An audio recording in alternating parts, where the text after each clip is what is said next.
ابلیس کا تکبر اور اس کا انجام۔ اللہ تعالیٰ نے تمام فرشتوں کو آدم علیہ السلام کو سجدہ کرنے کا حکم دیا، تو ابلیس نے تکبر میں آ کر سجدے سے انکار کیا اور پھر اپنے اس عمل بد کی انتہائی قبیح دلیل بھی پیش کی۔ اس پر اللہ تعالیٰ نے اسے ہمیشہ کے لیے لعنتی قرار دے دیا۔ ارشاد باری تعالیٰ ہے، اور ہم ہی نے تم کو ابتدا میں مٹی سے پیدا کیا، پھر تمہاری شکل و صورت بنائی، پھر فرشتوں کو حکم دیا کہ آدم کے آگے سجدہ کرو، تو سب نے سجدہ کیا سوائے ابلیس کے، وہ سجدہ کرنے والوں میں شامل نہ ہوا۔ اللہ تعالیٰ نے فرمایا، جب میں نے تجھ کو حکم دیا تو کس چیز نے تجھے سجدہ کرنے سے باز رکھا؟ اس نے کہا کہ میں اس سے افضل ہوں، تو نے مجھے آگ سے پیدا کیا ہے اور اسے مٹی سے بنایا ہے۔ سورہ الاعراف آیت نمبر 11-12۔ امام حسن بصری کا ارشاد ہے، ابلیس نے قیاس کیا اور سب سے پہلے اسی نے قیاس کیا۔ امام محمد بن سیرین فرماتے ہیں، ابلیس نے قیاس کیا اور سورج چاند کی پوجا بھی قیاس ہی سے شروع ہوئی۔ اس کا مطلب یہ ہے کہ اس نے اپنا اور آدم کا موازنہ کرتے ہوئے اپنے آپ پر نظر ڈالی تو اسے اپنی ذات آدم علیہ السلام سے افضل معلوم ہوئی، اس لیے وہ انہیں سجدہ کرنے سے رک گیا، حالانکہ تمام فرشتوں کے ساتھ ساتھ اسے بھی سجدہ کرنے کا حکم دیا گیا تھا۔ نسخ کے مقابلے میں قیاس کا کوئی اعتبار نہیں ہوتا، اور یہ قیاس تو ویسے بھی غلط ہے، کیونکہ مٹی آگ سے بہتر اور زیادہ نفع بخش ہے۔ مٹی میں پختگی، بردباری، تحمل اور بڑھنے پھولنے کی صفات پائی جاتی ہیں، جبکہ آگ میں جذباتیت، ہلکا پن، جلد بازی اور جلانے کی خصوصیات ہیں۔ حضرت آدم علیہ السلام کو یہ شرف بھی حاصل تھا کہ انہیں اللہ تعالیٰ نے اپنے ہاتھ سے پیدا فرما کر ان میں اپنی روح پھونکی تھی، اس لیے فرشتوں کو حکم دیا تھا کہ انہیں سجدہ کریں، جیسا کہ ارشاد ہے، اور تمہارے پروردگار نے فرشتوں سے فرمایا کہ میں کھنکھناتے سڑے ہوئے گارے سے ایک بشر بنانے والا ہوں، جب میں اس کو صورت انسانیت میں درست کر لوں اور اس میں اپنی بے بہا چیز یعنی روح پھونک دوں تو اس کے آگے سجدے میں گر پڑنا۔ تو سب کے سب فرشتے سجدے میں گر پڑے، مگر شیطان تو اس نے سجدہ کرنے والوں کے ساتھ ہونے سے انکار کر دیا۔ اللہ نے فرمایا کہ ابلیس، تجھے کیا ہوا کہ تو سجدہ کرنے والوں میں شامل نہ ہوا؟ اس نے کہا، میں ایسا نہیں ہوں کہ انسان کو جسے تو نے کھنکھناتے سڑے ہوئے گارے سے بنایا ہے سجدہ کروں۔ اللہ تعالیٰ نے فرمایا، یہاں سے نکل جا، تو مردود ہے اور تجھ پر قیامت کے دن تک لعنت برسے گی۔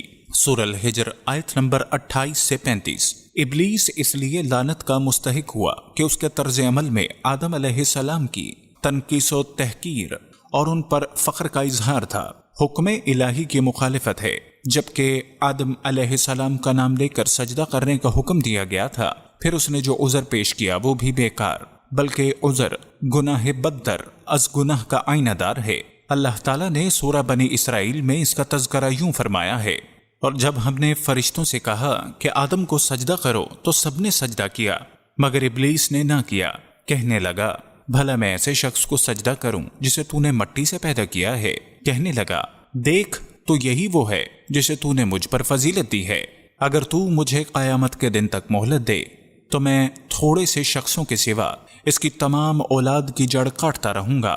اللہ تعالیٰ نے فرمایا، یہاں سے چلا جا، جو شخص ان میں سے تیری پیروی کرے گا تو تم سب کی سزا جہنم ہے، اور وہ پوری سزا ہے، اور تو ان میں سے جس کو بہکا سکے اپنی آواز سے بہکاتا رہے، اور ان پر اپنے سواروں اور پیادوں کو چڑھا کر لاتا رہے، اور ان کے مال اور اولاد میں شریک ہوتا رہے، اور ان سے وعدہ کرتا رہے، اور شیطان ان سے جو وعدہ کرتا ہے سب دھوکہ ہے۔ جو میرے مخلص بندے ہیں ان پر تیرا کچھ زور نہیں، اور اے پیغمبر، تمہارا پروردگار کارساز کافی ہے۔ سورہ بنی اسرائیل آیت نمبر 61 سے 65۔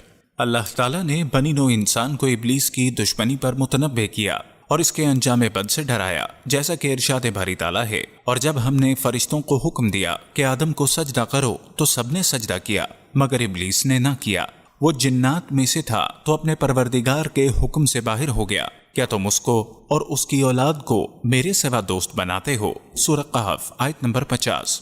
یعنی وہ جان بوجھ کر اللہ کی اطاعت سے نکل گیا اور اس نے تکبر کی بنا پر اللہ کے حکم کی تعمیل سے انکار کیا۔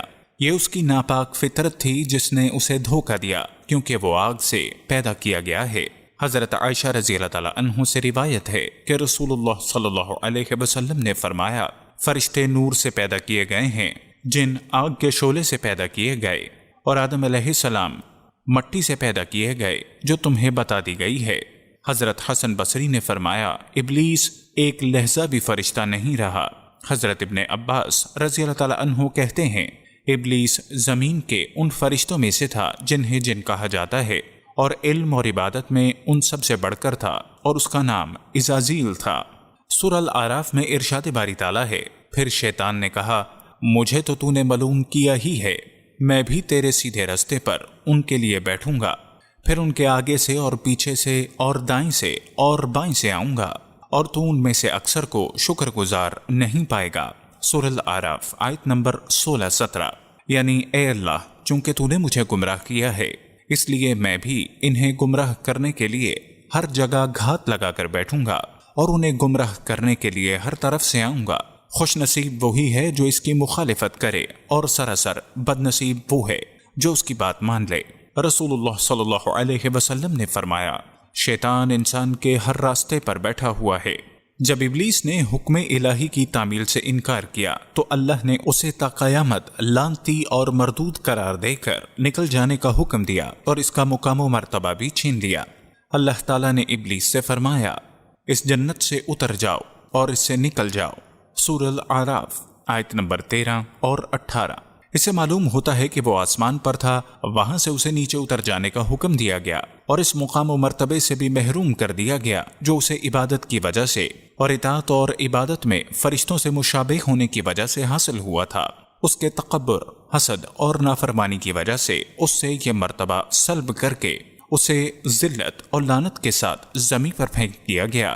حضرت ابو ہریرہ رضی اللہ تعالیٰ عنہ سے روایت ہے کہ رسول اللہ صلی اللہ علیہ وسلم نے فرمایا جب آدم کا بیٹا سجدہ کی آیت تلاوت کرتا ہے پھر سجدہ کرتا ہے تو شیطان ایک طرف ہو کر رونے لگتا ہے اور کہتا ہے ہائے افسوس، ابن آدم کو سجدہ کرنے کا حکم ہوا تو اس نے سجدہ کر لیا، اس لیے اسے جنت ملے گی۔ مجھے سجدہ کرنے کا حکم ملا تھا، میں نے نافرمانی کی تو مجھے جہنم ملے گی۔ مردود قرار دے کر نکل جانے کا حکم دیا اور اس کا مقام و مرتبہ بھی چھین لیا۔ اللہ تعالیٰ نے ابلیس سے فرمایا اس جنت سے اتر جاؤ اور اس سے نکل جاؤ۔ سورہ الاعراف آیت نمبر 13 اور 18۔ اس سے معلوم ہوتا ہے کہ وہ آسمان پر تھا، وہاں سے اسے نیچے اتر جانے کا حکم دیا گیا، اور اس مقام و مرتبے سے بھی محروم کر دیا گیا جو اسے عبادت کی وجہ سے اور اطاعت اور عبادت میں فرشتوں سے مشابہ ہونے کی وجہ سے حاصل ہوا تھا۔ اس کے تکبر، حسد اور نافرمانی کی وجہ سے اس سے یہ مرتبہ سلب کر کے اسے ذلت اور لعنت کے ساتھ زمین پر پھینک دیا گیا۔ حضرت ابو ہریرہ رضی اللہ تعالیٰ عنہ سے روایت ہے کہ رسول اللہ صلی اللہ علیہ وسلم نے فرمایا جب آدم کا بیٹا سجدہ کی آیت تلاوت کرتا ہے پھر سجدہ کرتا ہے تو شیطان ایک طرف ہو کر رونے لگتا ہے اور کہتا ہے ہائے افسوس، ابن آدم کو سجدہ کرنے کا حکم ہوا تو اس نے سجدہ کر لیا، اس لیے اسے جنت ملے گی۔ مجھے سجدہ کرنے کا حکم ملا تھا، میں نے نافرمانی کی تو مجھے جہنم ملے گی۔ ہوا تو اس نے سجدہ کر لیا، اس لیے اسے جنت ملے گی۔ مجھے سجدہ کرنے کا حکم ملا تھا، میں نے نافرمانی کی تو